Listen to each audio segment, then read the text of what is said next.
Could the Treaty of Versailles have prevented World War II? Welcome to Class Bites. Today, we're diving into the complex legacy of this post-war agreement and its devastating impact on Germany. What happens when the price of peace is a nation's entire future? In the aftermath of the Great War, this was the devastating reality for Germany, a country brought to its knees not only by conflict, but by the crushing weight of the document designed to end it. The Treaty of Versailles, signed in June of 1919, was intended to secure a lasting peace, but its terms would instead sow the seeds of economic ruin, social chaos, and ultimately another catastrophic war. The treaty's infamous war guilt clause, officially known as Article 231, forced Germany to accept complete and sole responsibility for instigating the war. This moral condemnation came with a staggering material price, as the nation was stripped of 13% of its land and 12% of its population. The economic blow was even more severe, with the loss of 48% of its iron production and a vast portion of its coal output, crippling its industrial capacity and its power to rebuild. The initial treaty left the total sum of reparations ominously unspecified. But in April of 1921, the League of Nations delivered its verdict. Germany was to pay £6.6 billion, an astronomical figure equivalent to 132 billion gold marks. This amount dwarfed the nation's total gold and foreign exchange reserves, making the obligation an impossible burden from the outset. The German economy, already ravaged by war, was now being systematically drained. Between the years 1925 and 1930, these reparation payments siphoned off between 1 and 2.2 billion Reichsmark annually, a sum that constituted nearly 2.5% of Germany's entire gross domestic product during the late 1920s. After managing to make its first installment in 1921, the beleaguered government declared it could not meet the payment due in 1922.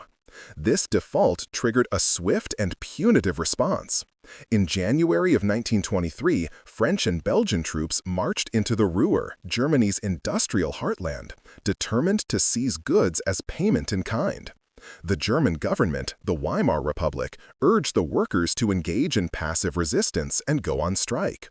To support these striking workers and meet its own obligations, the government made a fateful decision. It began printing money on a massive scale. This policy, layered upon the existing pressures of war debt and reparations, ignited a firestorm of hyperinflation that consumed the nation. The German currency, the poppy mark, spiraled into worthlessness with breathtaking speed. By November of 1923, the situation had become surreal. One United States dollar was equivalent to 4,210,500,000,000 marks. The price of a simple loaf of bread soared into the billions, and the life savings of the entire middle class were wiped out in a matter of months, fueling massive unemployment and profound social unrest. From this abyss of economic despair emerged a potential lifeline. In April of 1924, the Dawes Plan, conceived by American banker Charles Dawes, was introduced to stabilize the situation. The plan did not reduce the total reparation amount, but it critically restructured the payments, linking them to an index of prosperity that made them more manageable for Germany's struggling economy. Crucially, the plan also included an international loan of 800 million gold marks, sourced primarily from the United States, to help stabilize the new German currency and restart the flow of payments. For 5 years, this fragile arrangement seemed to work. The German economy showed signs of a remarkable recovery, a period of relative stability that offered a glimmer of hope. However, this recovery was built on a foundation of borrowed money. The onset of the Great Depression in 1929 shattered the illusion of stability. As the American economy collapsed, the loans that had financed Germany's revival abruptly stopped, and American banks began demanding repayment. The fragile German economy imploded once more. A new effort to salvage the situation, the Young Plan of 1929, reduced the total reparations to 112 billion gold marks, or $26.3 billion, and extended the payment schedule to the distant year of 1988. But it was too little, too late. The renewed economic chaos, spiraling unemployment, and deep-seated public resentment over the humiliation of Versailles created a fertile ground for political extremism. The instability of the Weimar Republic became terminal, playing a significant role in the rise of Nazism.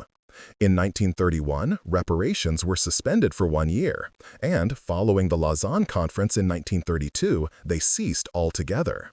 But the damage was already done. The economic poison of the treaty had already seeped deep into the heart of the nation, setting the stage for a tragedy far greater than the one it was meant to prevent. Thanks for watching. Like, subscribe, and comment below with your thoughts or what you'd like to see next.